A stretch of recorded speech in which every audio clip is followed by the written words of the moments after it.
예수 안 믿으면 지옥 간다? 한국에 살면서 이 말 한 번도 안 들어보신 분은 없을 겁니다. 그럼 세종대왕이나 이순신 장군도 지옥에 갔냐라고 묻게 만드는 대목이죠. 많은 분들이 교회의 세습이나 목회자의 도덕적 탈선을 비판합니다. 목사들이 너무 쉽게 도덕적 탈선을 해버리게 하는 다른 문제가 있습니다. 그 문제는 지금 교회가 가르치는 신학에 있습니다. 현재의 낡아 빠진 신학이 문제라는 겁니다.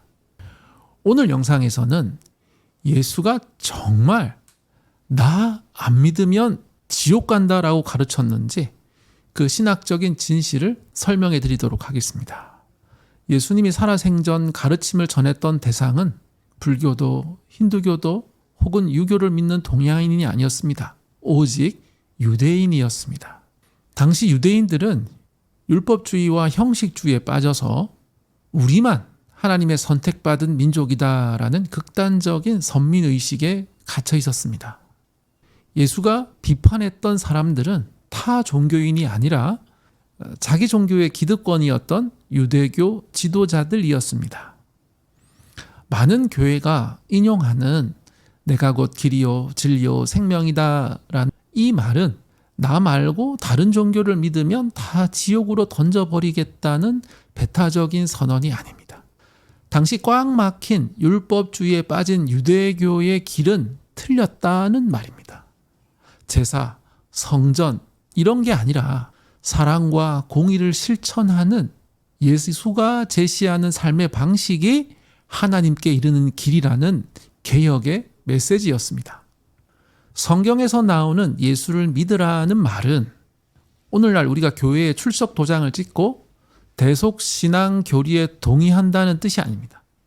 원어적인 의미는 예수를 신뢰하고 따른다. 즉 예수님이 보여준 삶의 방식을 삶으로 살아낸다는 행동이었습니다. 만약 예수의 가르침과 결이 같은 사랑과 자비를 실천하는 사람이 있다면 그 사람이 종교적 간판이 달라도 예수가 그 사람을 배척했을까요? 절대 아닙니다.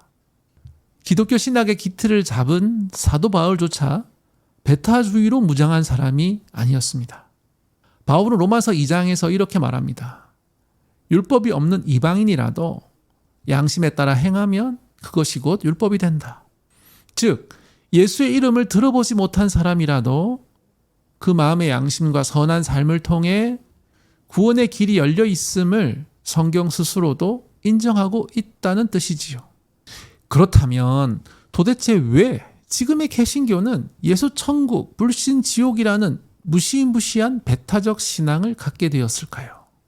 역사에 답이 있습니다. 4세기 기독교가 로마 제국의 국교가 되면서부터입니다. 교회가 국가 권력과 결합하고 거대한 제도가 되면서 사람들을 통제하고 세력을 확장하기 위해 교회 밖에는 구원이 없다는 강력한 교리를 만들어낸 겁니다. 예수의 보편적인 사랑의 메시지가 제국의 통치 수단이자 집단주의적인 신학으로 변질되는 순간이었습니다. 정리해 보겠습니다.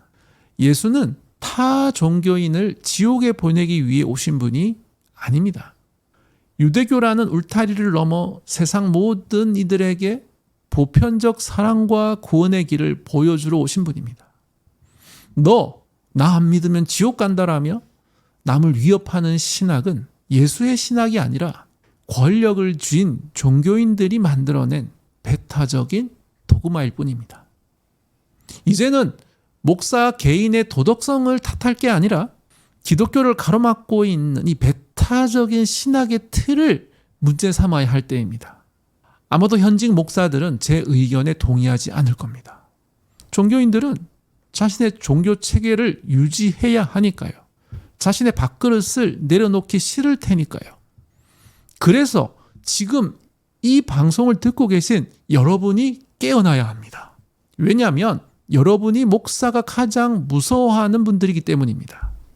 한 명이라도 더 깨어나고 교인의 다수가 제 의견에 동의를 하면 목사들은 어쩔 수 없이 자신의 태도를 바꿀 겁니다. 오늘의 영상이 도움이 되셨다면 구독과 좋아요 부탁드립니다. 감사합니다.